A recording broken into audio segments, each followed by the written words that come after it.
Joining me now from Big Fork, Montana, CEO of Climate Physics, LLC, Ed Berry, Ph.D. Ed, you're about to deliver a speech that I think is going to blow the doors off of what many of these Democrat candidates for president are running on, and that is the fear, this unfounded fear of climate change. The bottom line of your delivery of this address you're going to give is that man is not behind climate change.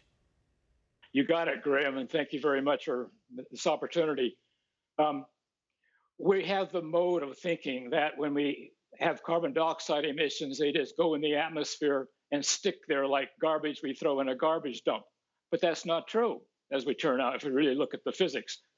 And the physics turns out to be really simple, and I'm not going to go into it, obviously, but it turns out to be so simple, it could be taught in grade schools.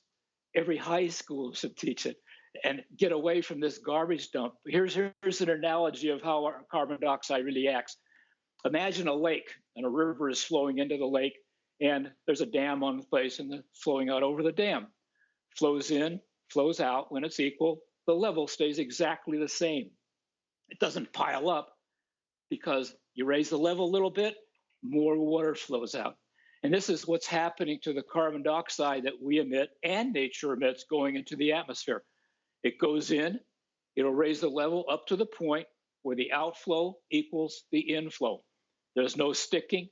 There's nothing going to happen in 12 years. And it turns out because the human emissions are less than 5% right. of the total emissions, we contribute only to 5% of that raise in the level. Well, you see now, Ed, I went to a state university, and I even understood your analogy there. And I think that you're right. You're dead on target. We need to be teaching science in schools. And you gave me a couple of slides that you're going to be showing during your address, and one of them stood out to me in particular.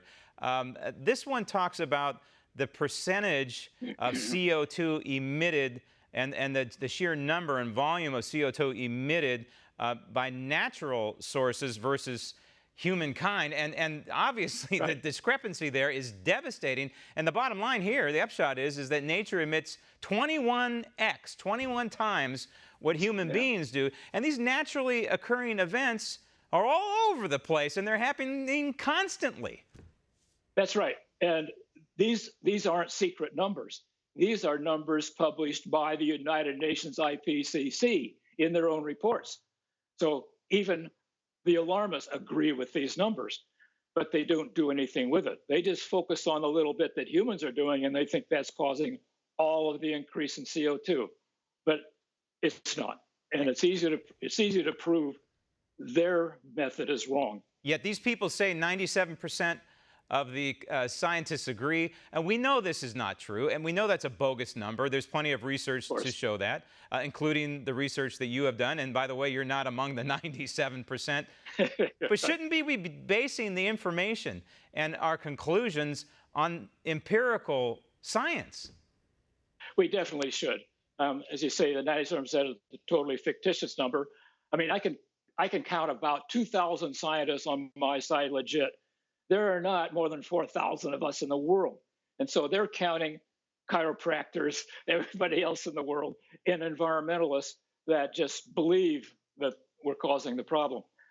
But yeah, sorry for the 97. That's fine. Yeah, no, there's something called the Oregon Petition that I'm sure you're aware of. Oh, yeah, right. And that was signed many, many years ago by many climatologists, many scientists like yourself saying, hey, you know what, this climate change stuff is bogus, and they're right.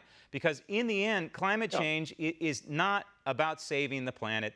This is a political ideology with the goal of redistributing wealth, not only from the United States, but on a global level. Ed, good luck in your speech. We know you'll hit a home run. Thank you. Want to see more videos like this? Click on the link below and subscribe to One American News on YouTube. And call your cable provider and kindly demand that One American News is added to your lineup. Call and subscribe today.